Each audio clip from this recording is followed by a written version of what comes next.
Meus caros irmãos e irmãs, a nossa caminhada, nós somos sempre moldados um pouco ao ato de ouvir. Voltaire já dizia que o ouvir é o caminho do coração. Então, moldados ao ato de ouvir, para que nós possamos compreender um pouco as coisas e possamos compreender a vida. Mas o ouvir, ele passa primeiro pelo processo de absorção. Absorvermos aquilo que nós ouvimos, meditarmos diante daquilo que nós ouvimos e daquilo que nós podemos ou não acolher diante do que nos foi transmitido. O ato de compreender e o ato da obediência, quando nós temos que obedecer. Deus hoje nos diz no Evangelho: este é o meu filho amado, escutai-o. Deus nos dá como um ato de preeminência na nossa vida, como um ato imperativo: escutai-o.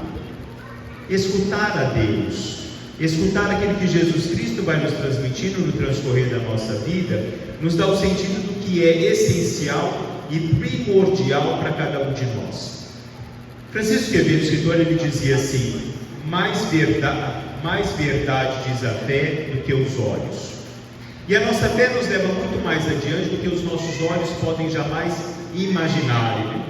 A nossa fé vai muito mais além do que aquilo que muitas vezes nós também podemos imaginar, o que pode ser nos concedido, quando nós nos abrimos à compreensão e à vivência.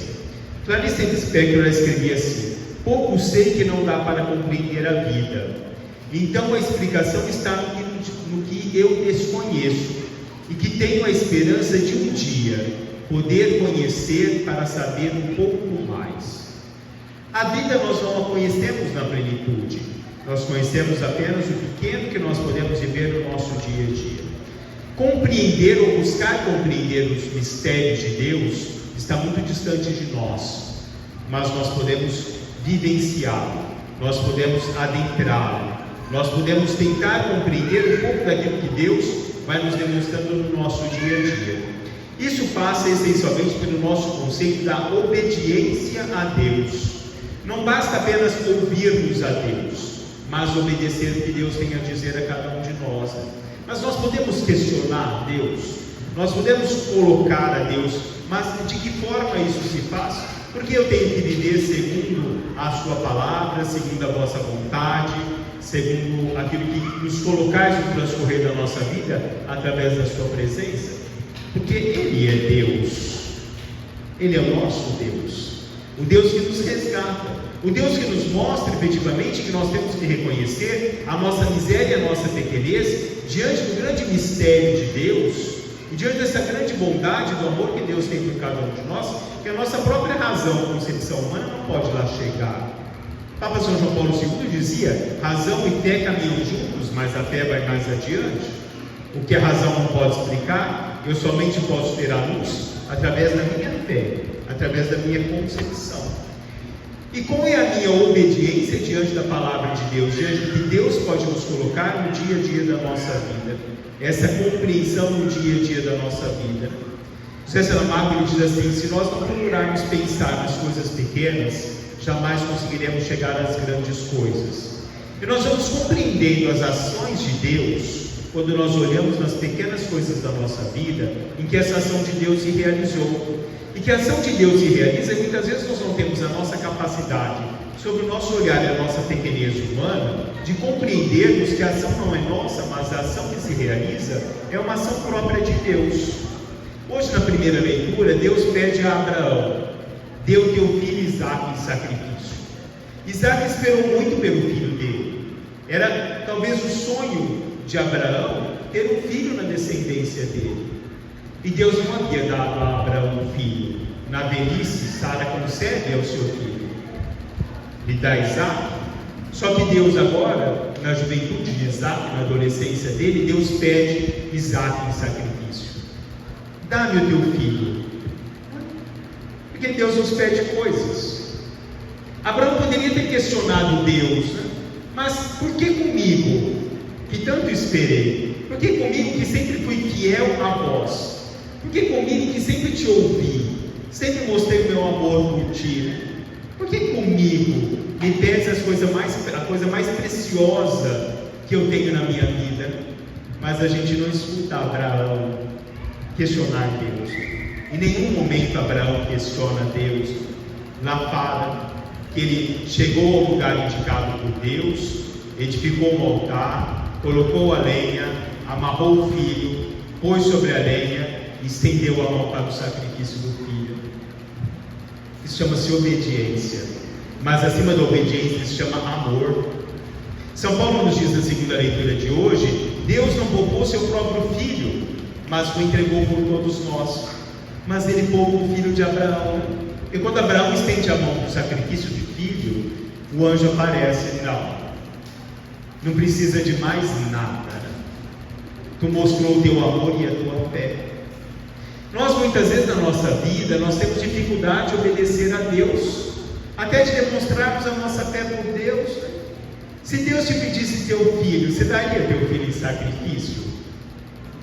Se Deus te pedisse, talvez, Deus às vezes pede algumas coisas para nós somos incapazes de conceder a Deus, incapazes de dar a Deus. Se Deus pedisse uma coisa banal para você, falasse: olha, pega o teu carro, o teu bem mais precioso, vai e joga na ribanceira, dou o que você tem de mais precioso e vem. Nós somos incapazes. Primeiro que nós temos medo, né? Eliano Roosevelt dizia: a coisa que nós mais devemos ter medo na nossa vida é o medo, né? Porque quando nós não somos capazes de nos entregar tudo a Deus, é porque nós temos medo. A nossa concepção humana nos impede de nos abrirmos inteiramente a essa presença e essa ação de Deus na nossa vida. Deus às vezes pede coisa tão pequena para a gente, tão ínfima, né? E nós somos incapazes de dar para Deus. Nós viramos as costas, mas quando nós precisamos, nós nos ajoelhamos. Não viramos as costas, mas nós nos ajoelhamos diante dele para pedirmos, né? Mas nós não queremos dar. Nós temos a nossa concepção do nosso acúmulo, sem a doação, sem o doar-se, sobre o entregar-se, sobre vivenciar essa presença de Deus na nossa vida. Quando São Paulo diz de uma forma magnífica na segunda leitura de hoje, na carta aos Romanos, né? Deus entregou tudo por nós, como não nos daria tudo junto com Ele? Deus nos dá tudo. Em quantos momentos da nossa vida, nas tempestades da nossa vida, nós achamos que somos nós quem vencemos as dificuldades? E se nós olharmos, não fomos nós, porque nós somos frágeis e pequenos. Quem venceu foi Deus. Quando nós nos achamos na escuridão da vida, quem nos conduz é Deus. Quando o nosso barco muitas vezes está afundando, quem o mantém é Deus. Mas nós achamos que não. Porque muitas vezes não é necessário pedir, porque Deus vem ao nosso socorro, mesmo que nós não o peçamos. São Paulo termina hoje dizendo: Jesus Cristo que morreu, mais ainda que ressuscitou, e está à direita do Pai, intercedendo por nós. E mesmo São Paulo vai dizer no outro trecho da carta: nós temos diante de Deus um intercessor, que fazendo-se homem, conhece toda a fragilidade humana, intercede por nós. E ele pergunta: quem pode ser contra nós? Quem pode nos prejudicar se nós temos Deus conosco? Quem pode nos derrubar se Deus está conosco? Às vezes nós perdemos alguma coisa na vida e nós questionamos: mas por que Deus me tirou isso? Nós esquecemos, né? Pode ser que Deus me tirou hoje, porque Ele vai me dar coisa muito maior amanhã. Pode ser que Ele fechou a porta hoje, porque as portas que se abrirão amanhã é muito maior. Mas nós questionamos, né? Nós somos ferrenhos. Nós olhamos sempre com esse olhar humano e temos a dificuldade de olhar essa presença e essa graça de Deus no dia a dia da nossa vida. Tem um escritor chamado Etienne Humano, ele vai dizer assim: a aprovação vem não só para testar o nosso valor, mas para aumentá-lo.